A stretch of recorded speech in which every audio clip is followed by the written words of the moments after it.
Nancy Newhart. We're here with a new exhibit by Leigh Woodward, who is with me today with her wonderful show called Where Color Finds Its Way. The show will be up through August 14th. You do not want to miss it because it's absolutely full of giggles and fun and magic. And this is Leigh, who has done it all, and she'll talk to you about that. So tell me how you got started on this, what to me looks like just a maze and mystery of line and color. And well, where did they come from, Leigh? Well, you know, I was a teacher for 20 years at the high school. I've always enjoyed art, taken art classes. And after COVID, I needed a break. You know, during COVID, I started picking up painting again, which a lot of people did because we were stuck inside. And so I picked up painting, and there was a lady from Brazil on Instagram that I followed, and she did a form of scrape painting. Hers was a little different than mine. She did people. And I was like, oh, that's neat. I think I could do that. So I started with watercolor paper because it was cheap and I could pull the lines and things. And then I just kind of progressed and worked up to canvases. But basically the process is to do layers.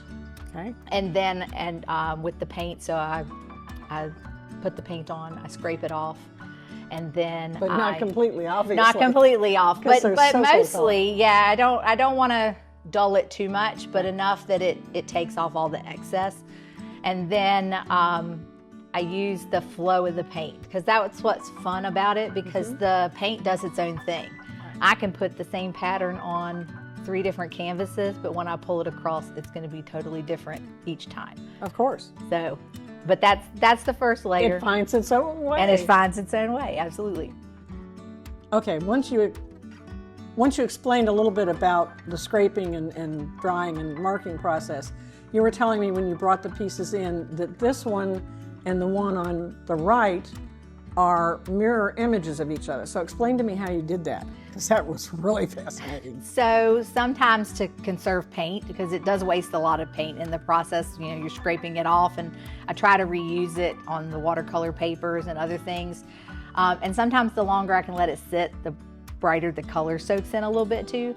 So sometimes I will put the design on there, or the squiggles or whatever it is that I've laid out with the paint, and then I'll take another canvas and sit it on top of it and squish it down. And so basically I make 2 of the same thing, but they'll be reverse of each other, but they don't always come out exactly the same either, because it'll give a little bit different texture. Like this one's a little bit lighter and has a little bit different things stand out in it because the top layer of the paint stood out more, whereas this one, the bottom layer of the paint was more because it was on the canvas. So it's basically like doing a monoprint process, one off the other.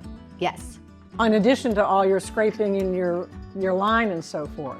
Yes, and I can take it too, and I can turn it if I want sometimes. Or depending how I scrape it, it might scrape from the top to the bottom, or I might, for the wider one, scrape to the side, and it gives a different effect with the paint as well. Okay, it's just fascinating. I mean, I've been in here going a lot in the last 2 minutes. Absolutely. All right, so often you work on canvas, but you say sometimes you work on paper, watercolor paper. And so this is an example of that. Tell me how that makes it different when you're working. And well, like I said earlier, there's a lot of waste that comes with the paint, so to recycle it a little bit. And because I started with watercolor paper, learning the process, I'll take the excess paint, either paint that's already on the squeegee, and I'll draw it across watercolor paper, or I'll take the paint that has pooled on the floor or wherever I'm at. Usually I put down a tarp. You must have a great floor. Oh yes, I recycled all that brown the brown Amazon paper that you get in the boxes. But I'll take the watercolor paper. Sometimes I squish it in it. Sometimes I'll pick it up and just plop it on it. But when you scrape it off, it absorbs it, but you don't know what the pattern's going to be. So then when I'm in between canvases, I'll take the watercolor paper after it's dried, and then I'll go back and detail and follow the lines of the paint. And so sometimes I can see things like landscapes, and sometimes I can see people I love your, yeah, with people are that fun. one and lines. So sometimes they're really detailed and sometimes they're simple, and it's very therapeutic because you almost get in a trance while you're doing it and you're just kind of following it out like a puzzle. Cool. So these are addictive. And yet this is entirely different from all the other pieces in the show. So where did that come from? Yeah, I feel like this one's a little more like, I guess if you could say, traditional abstract look. Right. When I was doing this one, it originally had flowers on it, or shapes of flowers. If you look really close, you can see some of the little swirlies where I had done some roses. But the blue paint stood out so much, and I was like, I see birds. And so I highlighted the blue and made it stand out more, and then I blurred the background. So I just took another paint color and blurred it so that this part was more focused and the other was blurred. And it makes the birds stand out a little bit more. So I really like the freedom of the line in this. yes. Because as you know, I'm not a very good person at doing straight lines. No, yes. Well, that's what's fun, because they don't have to be straight so much. And it was, I just like the movement that the paint gives it sometimes. It almost feels like water. Yes. Like it. It does. Yeah. It does, especially in the fish that's right behind you Yes. and the other fish that are in here. They just look like they're going to swim right off the wall. Yes, it just gives such nice movement to it. And I just feel like that draws your face around it, and then you just find something different every time you look at it. So Really neat. they're very fun. They're really neat. So I've talked Leigh into coming to the Allegheny Highlands Arts and Crafts Center on August 10th to do a workshop of her style and technique. And so she's going to talk a little bit about the sorts of things. We will be working on paper, correct? Yes, watercolor paper. And so this is something that somebody who was just experimenting or maybe had never done this before Would be able to do? Yes, absolutely. So we'll go through the process. We're going to talk about the process of putting the paint and scraping it across, and we'll use some different techniques, squeegees and gift cards and anything plastic that can help get the paint I have across. plenty of Yes, and whether you take a lot of paint off or a little bit of paint. And then we'll talk about, while that's drying, we'll talk about how to use the markers, the acrylic markers, and just some tips that I've picked up. It's because you can actually blend with them and do different things. They're very versatile. And then once we have done that, we'll go back to the pieces that have dried, because they dry very quickly. So that's a great thing. And then we'll talk about the intuitive part, picking out what you want to do. So I think that's the part that a lot of people are afraid of. Yes. And my theory is that if you mess up, you make it look like you did it on purpose. That's right. So if I mess up, then that was meant to be there. So you could do something like this where I did the lines in the background, but then I added the fish on top of it. So they weren't necessarily, because I thought the background looked like rocks. And so Yes, it I does. added the fish to the top. Whereas this one didn't have a very good background to it other than that corner. So then I added the bear, and then Just make a big brown shape and turn them into exactly. That's right. I like this in the idea. market. So it just kind of depends how the paint turns out, and they always turn out nice. So.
Hi, I'm Nancy Newhart with Allegheny Highlands Arts and Crafts Center. We're here with David Connolly, the artist whose exhibit Image, Illumination, and Flow. is up through August 14th. It's a really marvelous show. Sort of shows off the whole range of what you can do with watercolor. Tell me how you got started with watercolor, David. I know you've been painting for about 40 years. Well, I grew up in a very artistic family. My mother was an artist and taught art. And then after college, when I moved to Houston, Texas, I took classes both in watercolor and also at the museum school there. As a geologist. As a geologist. I love it. Yeah. And so, again, I basically took classes from then on because it's just a nice way to be part of the artistic community. Great. And get ideas. It is. Okay. This piece is called The Great Valley, and I think it's probably one of your earlier pieces that you started off working very representationally, showing what you saw. And I love the detail in this, the little marks that indicate crops growing in the field as well as the trees. And it's a big sheet of paper to work on. Tell me how all that came about. Okay. Again, this is actually the Great Valley Brewery, which is a place that you can have beer and on just south of Lexington. And again, it's just a beautiful place. And I wanted to capture it in different seasons. And so my inspiration is to eventually have something in both this, like in the fall, but maybe in the winter as well. Cool. But again, it's just a beautiful place. Oh, it's a beautiful view. And again, I moved to Lexington, retired here basically about 10 years ago, and this is what brought me to this area. David, tell me about this piece called Fractured Soul. I see little bits of collage in it. I see where you've attached it to a panel. That's a long way from the Great Valley, technically, as a painting. But where in the headspace does this come? Okay, now this is, again, where I'm sort of talking about illumination and trying to illuminate some ideas. This is an image of a homeless man on the sidewalk, and I took a class with Barbara Crawford at Southern Virginia University on collage, and so I thought about this image. If I tore it apart and reassembled it, it would be, in a sense, a metaphor for a fractured soul. And that was where the idea came from. And then I thought of the blessing of this with the dove coming down and illuminating the holiness of it in gold. And so all my illuminations are like that. They're the holiness of it is in gold leaf. It's really a powerful piece. It's one of my favorites. I can see why. Yeah. One of the things I like about David's exhibit is that he's covered the representational, the imaginative ways that you can take an idea and express them. And these pieces, which I think are your most recent, really fascinate me because they've gone totally abstract, and yet there's some there. You know, the flow of the watercolor on them just excites me. You know, it makes me want to get out my brush. Right. So tell me a little bit about these two. Okay, again, I've been taking a class, Art is Exploration, with Robert Stewart in Stanton. And again, I'm just trying to explore the possibilities of watercolor, and I've been doing it really for 40 years. In this case, I'm using both watercolors and inks and just expressing both areas that flow and areas that are dry. And again, some of the images just come out of it. I first just put watercolor on and to see where it goes. And again, sort of get into the flow. John, you've picked flow as one of the ones you wanted to ask about because of the collage elements in it. So why don't you, because that's a really different way to handle watercolor. Right. And again, in this instance, I was sort of influenced by the artist Leigh Woodward, who works on both canvas but in 3 dimensions. And again, I just felt like I was constrained by being under glass with watercolor, and the idea that I could get out from under glass was really exciting. And working in 3 dimensions, again, technically I'm using inks and watercolors, so a lot of the softer areas are inks that flow. And again, my teacher in Houston, Arthur Turner, was a great influence in doing this approach. And this is actually one of my first examples and one of my favorites of just letting the whites live. I love that. And the way you've done the collage, you actually have lifted it completely off the surface. Tell me about how come these pieces are so thick, for lack of a better, a more sophisticated word. Again, they allow the shadow to work with them, but also just from a technical perspective, I'm using a very ultralight sculpey medium to bring them off the Never would have thought of it. Never would have thought of that. So that's pretty much how that works.